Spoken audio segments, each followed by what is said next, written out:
कुत्तों से कटवाते हैं लेकिन कुत्तों को पसंद करते हैं। ऐसी सिचुएशन बहुत सारे लोगों की है। जैसे हम लोग हैं कि पीछे के हम आपने व्लॉग्स में देखा होगा कि मुझे कुत्ते ने काटा, 2 बार काटा, वीर को काटा, लेकिन फिर भी मेरे मन में ना कोई हेट नहीं है कुत्तों के लिए। लेकिन अभी मैं बहुत न्यूट्रल हूँ जब से थोड़ा सा वीर को लेके ऐसे डर हो गया। और आज जो हुआ है दिल्ली एनसीआर में, मतलब हम जैसे बहुत सारे लोग कंफ्यूज्ड हैं कि इस न्यूज़ से हम खुश हों या फिर इस न्यूज़ के अगेंस्ट बात करें। सारे कुत्तों को हटाने की बात हो रही है। सारे स्ट्रे डॉग्स को हटाने की बात हो रही है। इन्फोर्सेबल नहीं है। अच्छा, पॉसिबल नहीं है। दिल्ली में अकेले कम से कम 7 लाख कुत्ते हैं स्ट्रेस। खाली स्ट्रेस की बात कर रहा हूँ। नोएडा, गाजियाबाद, गुड़गांव, फरीदाबाद को मिला करके 20 लाख से ज्यादा तो कुत्ते होंगे। 20-25 लाख से ज्यादा। कहाँ रखोगे? हाँ, तो उनको पहले तो रखने कुछ के लिए बनाएंगे ना। हाँ, तो उनको रखने के लिए शेल्टर बनाना पड़ेगा। वो शेल्टर रखने के लिए अगर आप मिनिमम रखोगे तो डेली का 500-600 रुपए का खर्चा तो आएगा। अच्छा, तो उस खर्चे को गवर्नमेंट देगी। अब देगी, अगर गवर्नमेंट के पास शायद बहुत पैसा है इसीलिए तो इस तरह के रूल्स बनाए ना। ये गवर्नमेंट ने नहीं किया है। हाँ, फिर किसने किया? ये सुप्रीम कोर्ट का। अरे एक ही चीज है। नहीं, एक चीज कैसे होगी? अलग है। सुप्रीम कोर्ट सरकार का पार्ट थोड़ी ना है। सुप्रीम कोर्ट तो निष्पक्ष होता है।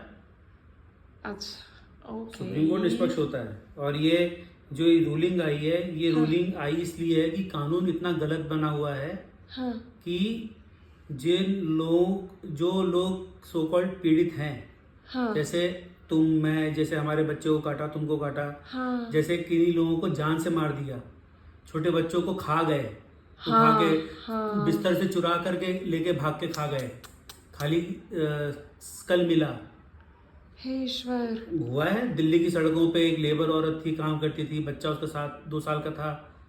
वो अग्रेसिव हो गए, कुत्ते फाड़ दिया उसको, मार के छोड़ दिया। ऐसे बहुत केसेस हुए हैं। 6 साल की बच्ची को मार डाला। बूढ़े वल्नरेबल को सेक्शन कौन है? जिनको सबसे ज्यादा वल्नरेबल है स्ट्रे डॉग से? छोटे बच्चे, बूढ़े, हाँ, उसके बाद औरतें, लास्ट में सबसे कम वल्नरेबल आदमी है। अच्छा, कुत्ते ये भी बात सही सेंस है। करते हैं। सोसाइटी में सबसे ज्यादा बच्चों को और औरतों को काटा है। कुत्ते भी सेंस करते हैं कौन वल्नरेबल है, राइट, कौन। तो कुत्ता एनिमल है, उसके अंदर प्रिंसिपल्स नहीं होते हैं कि मैं अपने बराबर वाले से लड़ूंगा। नहीं, जानवर हमेशा अपने से कमजोर के ऊपर हावी होता है। तो तुम्हें अपने क्या से लगता है कि ताकतवर जो से ये दूर। सुप्रीम कोर्ट का ये जो आया है फरमान, ये सही है? ऐसा होना चाहिए। देखो, कई सारे पहलू हैं इसके। पहली बात तो एनफोर्सेबल कितना है ये देखना पड़ेगा। बोल रहे हैं 8 हफ्तों के अंदर अंदर शेल्टर बना डालो। हजारों करोड़ का खर्चा कहाँ से आएगा? जो ये सुप्रीम कोर्ट वाले लोग बिना दिमाग वो लगाए ये कुछ कह भी रहे बोल हैं, देते हैं। वो बोल दिया उन्होंने दूसरी साइड की कोई दलील नहीं सुनी है। ठीक पर है, ऐसा क्यों किया? क्योंकि गलती इसमें एमसीडी की, एनडीएमसी की, दिल्ली गवर्नमेंट की रही है इतने सालों से। अच्छा? उन्होंने जो कानून है भी, हाँ, जो उन्हें करना चाहिए वो भी नहीं कर रहे ढंग से। वैक्सीनेशन होना चाहिए, स्टरलाइजेशन होना चाहिए, हर साल होना चाहिए। हाँ, ठीक है, हाँ। वो भी प्रॉपर नहीं होता। मुश्किल से 30% डॉग्स कवर हो पाते हैं साल में। हर बार बोलते हैं स्टाफ नहीं है, स्टाफ नहीं है। स्टाफ रिक्रूटमेंट करेंगे नहीं, स्टाफ को सैलरी देना पड़ेगा। पता नहीं, जो भी है। कानून भी ऐसा है। अगर कानून भी ठीक ठाक होता, बैलेंस्ड होता, तो शायद ये नौबत नहीं आती। कानून में जो भारतीय न्याय संहिता है, उसके अंदर जो सेक्शन, रिलेवेंट सेक्शन है इससे डील करता हुआ, उसके अंदर ये साफ साफ लिखा हुआ है, कुत्ता अगर बाइट भी करता है किसी को, हाँ, तो भी आपके पास कोई और ऑप्शन नहीं है। उसको लेके जाओ, स्टरलाइज और वैक्सीनेट कराओ और उसको वापस वहीं छोड़ो जहां पे उसने बाइट किया था, जो उसकी होम टेरिटरी है, जिसको वो अपना एरिया मानता है। आप उसको शेल्टर में नहीं भेज सकते। अगर खाली इनका यही प्रोविजन होता और जो अगर वो कुत्तों के कुत्ता पास हिंसक है तो भी नहीं भेज सकते। नहीं, ऑप्शन नहीं है। खाली एक ही कंडीशन में डॉग को मारा जा सकता है, हाँ, जब उसको पता चल जाए आपको कि उसको रेबीज हो गई है। और पता कैसे चलेगा? या तो लकीली सब लोगों ने देख लिया, उसको बंद कर दिया। हाँ। अदरवाइज तो किसी आदमी को काटेगा, वो आदमी मरेगा, तभी तो पता चलेगा उसको रेबीज है। हे भगवान। अभी तो एक नियम तो यार स्पोर्ट्समैन, सच में एक गड़बड़ है। हॉकी का प्लेयर था शायद, उसने एक पिल्ले को 6-8 महीने का पिल्ला नाली में पड़ा हुआ था, गिर गया था। हाँ उसे लगा कि रो रहा है क्योंकि नाली में गिर गया है। हाँ। उसे बाहर निकाला, बाहर निकालने में हल्का सा काट लिया उस कुत्ते ने, हल्का सा, हाँ खरोंच आ गई खाली। हाँ और पिल्ला था, उसने ध्यान नहीं दिया, पिल्ले को छोड़ दिया, पिल्ला भाग गया। बाद में मर गया होगा क्योंकि उसको रेबीज थी, इसको पता नहीं चला। शिट 1 महीने बाद ये भी मर गया रेबीज से। और रेबीज से कोई इलाज नहीं है।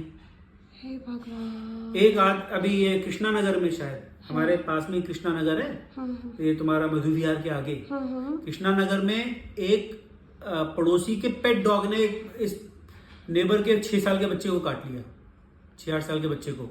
मुझे भी वो तो जो पेट था। सेकंड टाइम काटा वो तो पेट ही था ना। वो पेट था, हाँ पेट ने काटा, पेट ने काटा, उससे इसको रेबीज हो गया, बच्चा मर गया 1-1.5 महीने में। ऐसा कैसे? जबकि वो वैक्सीनेटेड, क्योंकि वैक्सीनेशन भी 100% नहीं होता ना रेबीज का। और इंडिया में अवेयरनेस तो है नहीं, हम तो शौक में कुत्ते पालते हैं ना। It's not because we love animals. हम लोग कुत्ता शो ऑफ करना चाहते हैं। हम लोग सड़क का कुत्ता क्यों नहीं उठा करके पालते घरों में? तो दिखने में अच्छा नहीं होता है, तो सच है, दिखने में अच्छा नहीं होता है ना। हमें तो टफी चाहिए था जब हम आपके कौन आई थी, तो सबने वो सफेद वाले, वो German spitz, Indian spitz, pomeranians, rate बढ़ गए, 25-25 हजार हो गए थे उस टाइम पे। फिर एक पिक्चर आई मार्ले एंड मी, हॉलीवुड की, तब सबको लैब्राडोर चाहिए था। फिर चार्ली आई 777, तेलुगु फिल्म है शायद, तब सबको गोल्डन रिट्रीवर चाहिए था। जब हज का ऐड आया तब सबको पग चाहिए था, वो छोटू वाला, वो पग चाहिए था। ठीक है, अब हस्की आ रहे हैं फैशन में, क्योंकि रीलों पे हस्की बहुत पॉपुलर है। तो इंडिया में कुत्ता is a fashion statement, is a statement of कि आप लोगों के पास पैसा है, आप लोग अमीर हो, आप दिखाना चाहते हो। आपके पास इतना लव नहीं है अपने खुद के पेट के लिए कि आप उसको खुद ले जाओ घुमाने। आप अपनी मेड के बेटे को बोल देते हो, हायर कर लेते हो उसको कि वो घुमाए। यहाँ पे कितने पेट लवर्स सो कॉल्ड खरीद के लाते हैं 50-60 हजार में, 1-1.5 लाख में, और उसके बाद उनके घर में ऐसा रहता है जैसे एक डेकोरेशन आइटम। हाँ। उसकी जिंदगी सड़क के कुत्ते से गई गुजरी होती है। That is the reality. ये इंडिया में ये होता है। इंडिया में बहुत कम पेट लवर्स है जो एक्चुअली पेट्स रखते हैं।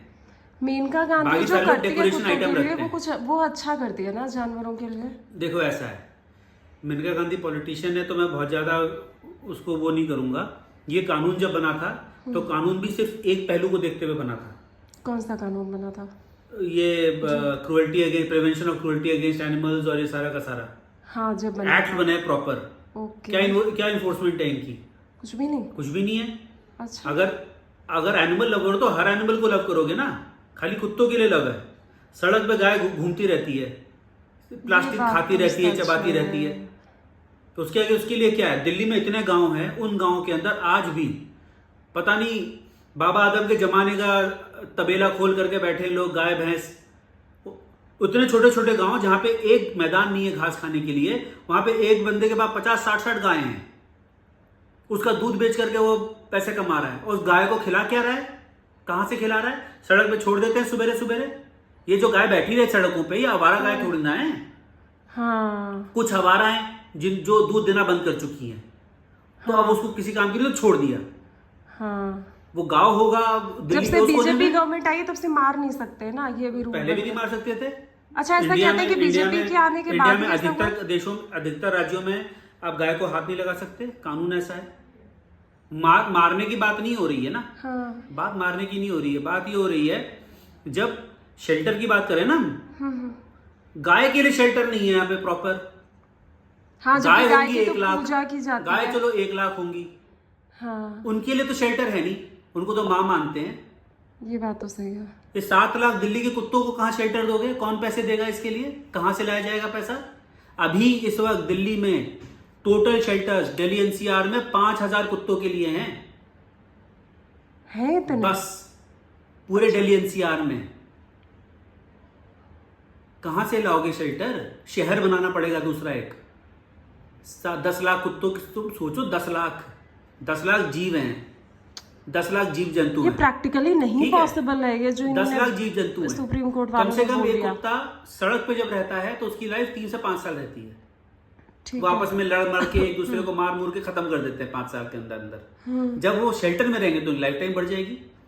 हाँ। ऑन एन एवरेज 8 से 9 साल जिएगा कुत्ता, हाँ क्योंकि इस वैक्सीनेशन, उसकी जिम्मेदारी, खाना पीना सब उसको मिल रहा है। हाँ हाँ ठीक है, वो तो करना पड़ेगा ना सरकार को। हाँ। अगर सरकार शेल्टर में है तो कुत्ता हाँ तो 8-9 साल रखने के लिए वो लाइफ साइकिल बनेगी। अगर जो प्रोविजंस थे, स्टरलाइजेशन, वैक्सीनेशन, हाँ अगर ये ढंग से किए जाते, प्रॉपर स्ट्रेटजी बना करके, हाँ तो मान लो 2020 में हाँ ये शुरू होता, हाँ 2025 तक दिल्ली के कुत्तों की आबादी आधी हो चुकी होती। नए नहीं बनते ना, नए पैदा होते, हाँ हाँ लॉजिक है, लॉजिक पैदा है। नहीं होते हाँ, नए, लॉजिक पुराने है। मरते जाते धीरे धीरे कुत्तों की पॉपुलेशन अगर 1 लाख, 1.25 लाख, 50,000 होती तो मैनेजेबल है। दिखते भी नहीं दिल्ली की भीड़ में। हाँ हाँ बेचारों को खाना तो मिलता ना ढंग से। 40-50 हजार की भीड़ में दिखते भी नहीं तुम्हें। 40,000 हजार कुत्ते कहाँ हैं? सही बात अग्रेसिव है। भी नहीं होते ज्यादातर। प्रॉब्लम दोनों तरफ है। अब ये ऑर्डर एनफोर्सेबल नहीं है, अभी खुश हो रहे हैं, सब लोग मना रहे हैं। मैं तो ये चाहता हूं कि अब ऐसा कानून में संशोधन करो कि जो प्रॉब्लम डॉग्स हैं पहले तो उनको हटाओ। जो प्रॉब्लम डॉग्स हैं, जो इररिस्पॉन्सिबल पेट ओनर्स हैं, जिनकी लीश में होते हुए कुत्ता किसी और को काट लेता है, अब उन लोगों को फाइन करो। कुछ नहीं होता है सब। कितने कुत्ते रजिस्टर्ड हैं? कितनों के पास लाइसेंस है कुत्ते रखने का? ये सब तो लोगों को पता भी नहीं होगा यहाँ पे, पता ही नहीं होता है कि ये भी कुछ होता है। कुछ नहीं पता होता है। कुछ नहीं पता। रेबीज की वैक्सीन लाइफ में एक बार लगवाएंगे, हाँ। फिर हो जाएगा, छोड़ देंगे, होगी जी रेबीज। क्योंकि लगवाने में और पैसा लगवाना खर्च कब होता है? है ना। हर साल लगवाना होता है रेबीज की वैक्सीन। हर साल लगता और है? क्या, रेबीज की वैक्सीन लगनी होती है। स्टरलाइजेशन हर साल करवाना पड़ता है कुत्तों का। कोई नहीं कराता, कोई नहीं कुछ कराता, सरकार भी बताता। नहीं कराती। इतने पैसे कहाँ हैं? हर चीज तो बात पैसों पे आके टक जाती है। ये वाला कानून बना कि ये वाला कानून नहीं, कोर्ट की जो जज की रूलिंग है ये वो नहीं। हाँ जो कानून है, जो अभी भी है, अगर उस कानून को देखें तो रूलिंग तो इलीगल है, ये तो इन्फोर्सिबल ही नहीं है। अच्छा, ठीक है, पहली तो बात ये है, कानून ये है कि आप कुत्ते को हाथ नहीं लगा सकते। जहां वो है वो वहीं रहेंगे। आपको वहीं पे उनका इलाज करना है। क्या करना है? उनको वैक्सीनेशन करना है, उनको स्टरलाइजेशन करना है, न्यूट्रिंग इन स्पेइंग जो बोलते हैं उसको, वही करनी है। उनको आप उनके टेरिटरी से नहीं हटा सकते। तो जो ये सुप्रीम उनकी कोर्ट राइट टू अभी लाइफ है। जो कह रहा है इसका मतलब वो तो कानून के अगेंस्ट कह रहा है। अगेंस्ट कह रहा है। पार्लियामेंट ने जो एक्ट पास किया उसके अगेंस्ट है। अब वो कैसे एनफोर्स होगा वो भगवान जाने, मुझे नहीं पता। तो इन्फोर्स हो ही नहीं सकता है। डॉग लवर्स मुझे नहीं तो खा पता। जाएंगे इस कानून को। कानून क्या खा जाएंगे? अपील मारेंगे, 1 appeal, 2 appeal, curative appeal, revisionary appeal, ये सब चलता रहेगा केस में। अब आया भी सुप्रीम कोर्ट से है ना। ऐसा नहीं कि सुप्रीम कोर्ट में आया तो हाई कोर्ट में चैलेंज, हाई कोर्ट में तो सुप्रीम कोर्ट में चैलेंज करें, या डिस्ट्रिक्ट कोर्ट में तो हाई कोर्ट, आए सीधा सुप्रीम कोर्ट से। अब ये अब भी बेंच difficulty बढ़ेगी, है। हो सकता है 3 जजेस की बेंच बैठे। हाँ अभी तो सिंगल जज है, अब हो सकता है 3 जजेस बैठे। Nobody knows. क्योंकि मेन पॉइंट जितने ये है, के मेन पॉइंट ये है कि ये एक ऐसी प्रॉब्लम है जिसको डील करने के लिए वो करना पड़ेगा जो देश में नहीं होता है। जो कानून ऑलरेडी हैं उनको एनफोर्स करना। हेलमेट पहनने का कानून है ना, हेलमेट पहनने का कानून। कलम क्लब जा रहे थे आईटीओ ब्रिज पे, लड़का लड़की बिना हेलमेट के जा रहे थे। सही बात है। हाँ राइट राइट। उनको पता होगा ना कि कुछ नहीं होने वाला, तभी तो हिम्मत होके निकली। और दिल्ली में, जहां पे दिल्ली में इतनी एनफोर्समेंट है इस कानून की, सही में मतलब दिल्ली में मुझे कोई नहीं दिखता बिना हेलमेट के। दिल्ली में ये हालत है। बहराइच और लखीमपुर जैसे शहरों में तो तुम जानती हो, अरे हेलमेट किसी घर में नहीं दिल्ली होता। क्रॉस करो, नोएडा, कोई हेलमेट नहीं पहनता। घर में हेलमेट नहीं है लोगों के, सही कह रहे हो। क्योंकि हेलमेट पहन के दिखता नहीं है। रूल्स नहीं यहाँ कुछ कोई जब मानेगा। आप बेसिक कानून नहीं फॉलो कर सकते यहाँ पे लोग, और एनफोर्स नहीं करवा सकती पुलिस, बेसिक कानून नहीं एनफोर्स करा सकती बिना, वो भी बिना लाठी मारे। एनफोर्स कराना है, लाठी उठा लो। अदरवाइज तो उनको आता ही नहीं कुछ। हाँ देखो अभी ये ये बताओ, कुत्तों ये की कहानी गाय लंबी भैंस की चलने बात वाली कर रहे है। हैं हम लोग, हाँ गाय भैंस की हाँ। बात कर रहे हैं, ठीक है। इतने गाय हमारी सोसाइटी के सामने, इधर गोबर, यहाँ गोबर, वहां गोबर पड़ा है, गोबर हर कहीं, इससे फर्क नहीं पड़ता। और जो लोग दूध पी रहे हैं इन गायों का, वो कभी देखते हैं कि जो जिस गाय का दूध पी रहे हैं वो गाय खा क्या रही है? पर लोग क्या करेंगे? लोग क्या करेंगे? और ये कुत्तों की और इनकी प्रॉब्लम बढ़ी क्यों है पता है? धर्म कर्म के नाम पे कुत्तों को खिलाने से घर में शांति रहती है। गाय को खिलाने से पुण्य मिलता है। नहीं यार, ठीक है? ये तो और- सॉरी मैं थोड़ा डिसएग्री करती हूँ। कम से कम इसी बहाने थोड़ी अरे इंसानियत है। ठीक है, खिलाना है, कैसे खिलाना है, खिलाने का भी तरीका होना चाहिए ना। पन्नी में रोटी बांध के, पन्नी को गांठ बांध के गाय के सामने फेंक दिया, अब खिलाने वाला गधा है तो ये उसकी गलती है। तो ज्यादातर गधे ही हैं। सबको पता है नदी में नहीं फेंकना चाहिए। प्लास्टिक फेंकते हैं ना नदी में, पन्नी बांध, क्या करते हैं, पूजा की सामग्री कैसे फेंकते हैं। इतना समय नहीं कि पूजा की सामग्री, पन्नी खोल के सामग्री डाल दी, पन्नी जेब में डाल लो, काम आ जाती है भाई आगे। नहीं, वो पन्नी बांध के पन्नी समेत फेंक देंगे। अभी ये गाय को रोटी सारी खिलाने के कानून लिए- वाली कहानी भी बहुत लंबी चली गाय को है। रोटी और पूड़ी खिलानी है, कुछ भी खिलाना है, प्रसाद खिलाना है, ऐसा देंगे कि गाय पहुंच ही ना पाए। वो जब तक पन्नी ना खाएगी तब तक। उस दिन जा रहा था जिम, और गाय के मुंह से पन्नी खींच के निकाली है, रोटी छोड़ दी नीचे, पन्नी बगल में डस्टबिन था 10 कदम पे। हाँ लोग भी तो आलसी हैं।